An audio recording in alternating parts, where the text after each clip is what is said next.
Le capitaine des Bleus est-il le joueur à suivre en priorité demain? Je ne peux pas être plus clair à cette question. Eh bien, il y a duel. On y va. Nico? C'est oui. Oui. Ludo? C'est non. Merci. Nico? C'est oui. C'est oui. C'est oui. À vous de jouer. Bah, bien sûr que je vais le suivre. Alors déjà, j'ai lu toutes les interviews qu'il a faites, là, notamment au Parisien. Je salue mon confrère Stéphane Bianchi, excellente interview dans le Parisien.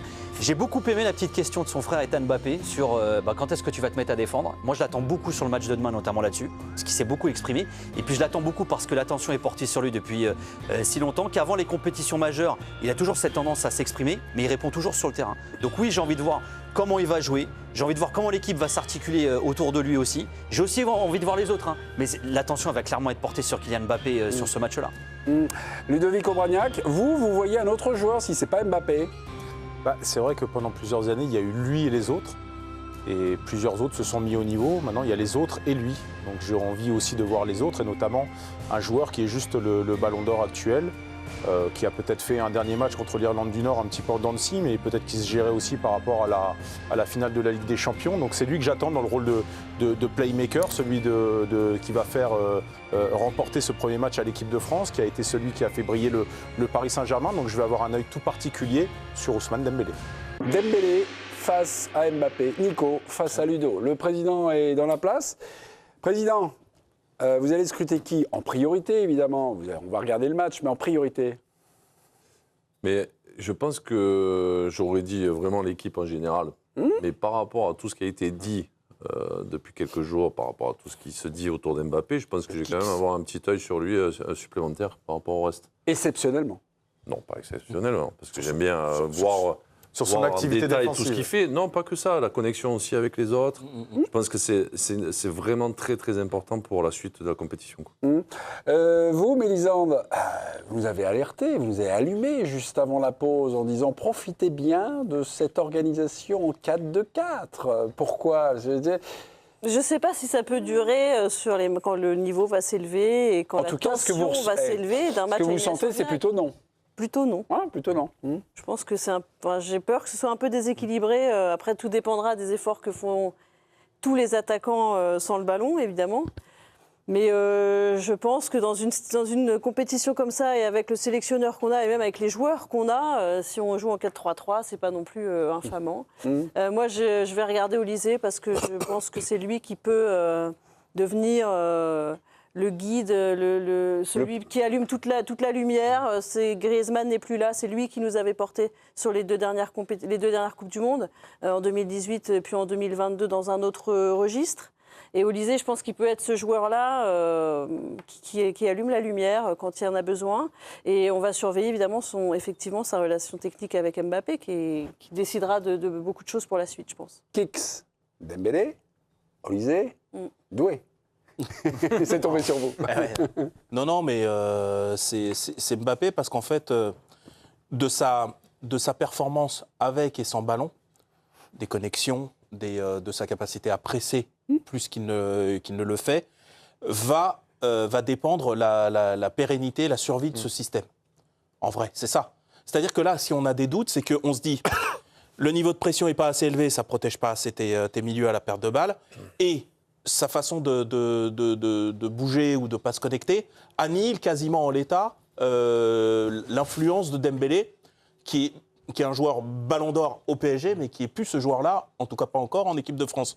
Donc je trouve que de Mbappé dépend beaucoup de choses en fait autour sur ce qui nous occupe, c'est-à-dire cette disposition à 4. Tu n'as pas envie de voir si Dembélé peut devenir ce joueur-là, justement? Si, évidemment, mais je pense que c'est corrélé à ce que va proposer Mbappé. C'est-à-dire que Dembélé, si tu lui laisses les coups des francs, je pense qu'on est à peu près tous d'accord, on sait ce qu'il va donner.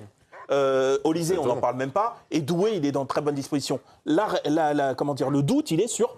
Est-ce que Mbappé, dans cette position, et Dembélé derrière, est-ce que c'est chaud? C'est un peu facile. C'est Non, pas que lui qui décidera du 4-2-3-1. Qui joue en 4-2-3-1 au plus haut niveau? On parle beaucoup du PSG, qui est l'équipe référence, à juste titre.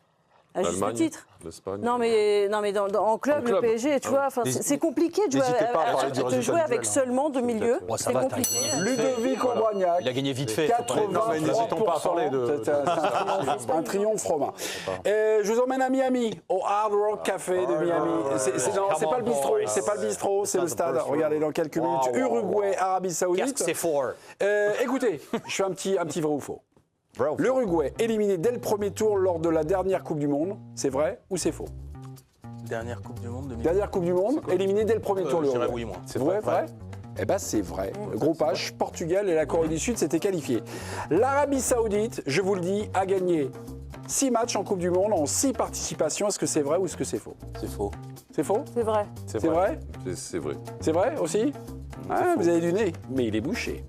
C'est 4 matchs gagnés seulement Moi, je pour savais. l'Arabie Saoudite. Et Sous c'est l'Argentine.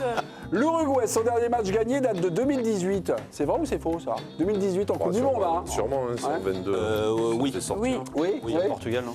Eh ben c'est faux. C'était en 2022. Ils ont gagné contre le Ghana. Quand même. Eh, Et enfin, la douloureuse, la défaite la plus lourde de l'Arabie Saoudite au mondial, c'est 9-0. Vrai ou faux? Ça, c'est faux. Ça c'est faux ça? Ouais, c'est faux. 9-0. C'est faux. Vous dites C'est des faux, Ça va choses. être c'est vrai. faux. Ça va être vrai. C'est vrai? Bah, bien sûr que c'est vrai. Oh, les gars, Je m'en rappelle. Vous avez dit combien pour le score de France-Sénégal? 2-1. 2-1? Pour le Sénégal? La France. Ah merde. ils ont gagné, bah c'est faux, c'est Non, ils faux. prennent pas. C'était 8-0 contre l'Allemagne. 8-0 contre l'Allemagne en Le deux but jours. a été refusé, il était valide. Uruguay, Arabie Saoudite dans quelques minutes au Hard Rock Café Stadium. Allez, on y retourne. Salut! Ouais, je pense que c'est bien d'avoir de la confiance, c'est important. Et il faut croire en nous pour être sûr qu'on peut aller loin dans la compétition. Mais la réalité, c'est que ça passe match après match. Il peut se passer beaucoup de choses. Et il faudra s'adapter aux situations de match. Et bien sûr, je pense que le principal adversaire, c'est nous-mêmes.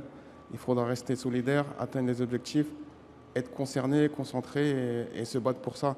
Mais on aura aussi un adversaire en face et il faudra être meilleur qu'eux également. Donc jouer contre le Sénégal, c'est peut-être un match particulier parce que c'est la Coupe du Monde aujourd'hui, mais la volonté sera de gagner contre le Sénégal demain. Et sinon, par rapport à ce qui s'est passé en 2002, on était spectateurs à ce moment-là et on